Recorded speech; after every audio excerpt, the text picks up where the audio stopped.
रोजगारीको लागि बाहिर जानु पर्दैन भन्ने यति कुरा मैले संक्षेपमा राख्न चाहे। कानुन कस्तो बनाउने ठाउँमा जाँदै हुनुहुन्छ भन्नुभएको छ। अहिले पनि विडम्बनायुक्त कुरा के हो भने संघीयता लागू भएको 10 वर्षसम्म पनि संघीय ऐन नियम र कानुनहरू नबन्दा प्रदेशका संरचनाहरू निष्क्रिय जस्तो बन्न पुगेका छन्। त्यसलाई अन्त्य गर्दै कानुनहरू चाहे शिक्षा ऐन होस्, चाहे प्रहरी ऐन होस्, चाहे कर्मचारी ऐन होस्, यस्ता सबै ऐन र कानुनहरूलाई आजको समय सन्दर्भ अनुकूल लागू गर्ने कुरामा हामी अत्यन्तै संवेदनशील छौँ र त्यसलाई कार्यान्वयनमा लगिनेछौँ। अर्को गाउँमा अहिले हिँड्नु भएको छ उम्मेदवार भन्नुभएको छ, गाउँमा बत्ती छैन भन्नुभएको छ। पूर्ववक्ता मेरा मित्रले यहाँ राख्नुभयो उम्मेदवारको रूपमा पनि। उहाँ गाउँमा वीरेन्द्रनगरमा जन्मिनु भएको, धुलो मैलोसँग खेलेर हुर्किनु भएको, पश्चिमका दुःख कष्ट बुझ्नु भएको, जनताका दुःख कष्ट बुझ्नु भएको भनेर राख्नुभयो। अरू सबै उम्मेदवारहरूले बुझ्नु भएको होला, म त्यसको लागि धन्यवाद दिन चाहन्छु। तर झकबहादुर मल्ल यस्तो उम्मेदवार हो जो दुःख बुझेको होइन, दुःख अनुभूति गरेको हो।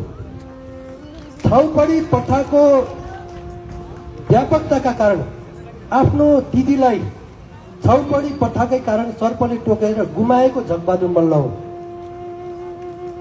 परिवर्तनको आन्दोलनमा यहाँ जेन्जी भाइहरूले पीडा राख्नुभयो। परिवर्तनको आन्दोलनमा गणतन्त्रको नारा उठाउँदै गर्दाखेरि आफ्नो दाइ शहीद भएको त्यो दाइको भाइ हो झकबहादुर मल्ल। परिवर्तनको आन्दोलनमा विद्यार्थीहरूले गरिबका छोराछोरीले पढ्न पाउनुपर्छ भनेर आवाज उठाउँदा क्रान्तिकारी विद्यार्थी संगठनमा लागे बापत जेलमा बस्नुपर्ने बाध्यताको जीवन भोगेर आएको झकबहादुर मल्ल, त्यही जेललाई सुरुङ खनेर तोडेर आएको झकबहादुर मल्ल। झकबहादुर मल्लले दुःख भोगेर आएको होइन, दुःख बुझेर आएको होइन, दुःख भोगेर आएको झकबहादुर मल्ल हो। मैले यति कुरा राख्न चाहे।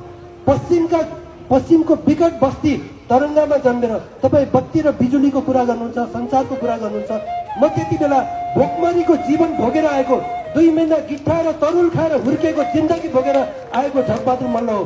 त्यस कारणले गर्दाखेरि झकबहादुर मल्ल अरूभन्दा फरक हुन सक्छ। एकचोटि तपाईँले गम्भीरताका साथ सोच्नुहुनेछ।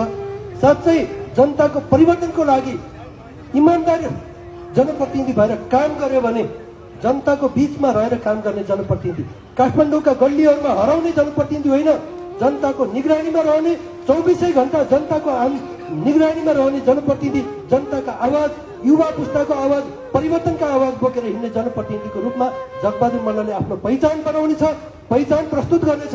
झकबहादुर मल्ल यो चुनावमा हारे पनि तपाईँ के गर्छ भन्नुहोला। झकबहादुर मल्ल यस्तो मल्ल हो जति बेला गुटुको बस्ती विशाल बजार विस्तार गर्ने, विशाल बजार बनाउने झकबहादुर मल्ल हो। कुनै पदमा थिएन।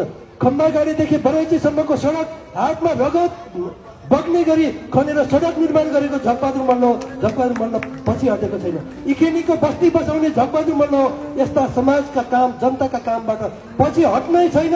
कहिले पनि पछि हट्नको लागि संसद हुनुपर्ने छैन। जनताको आवाज बुलन्द गर्ने, जनताको सेवा गर्ने सच्चा सेवकको रूपमा सुर्खेती जनताले फागुन 21 गते झकबहादुर मल्ललाई तारा चुनाव चिन्हमा भोट हालेर विजय गराउने विश्वासका साथ आएको झकबहादुर मल्ल हो। धन्यवाद।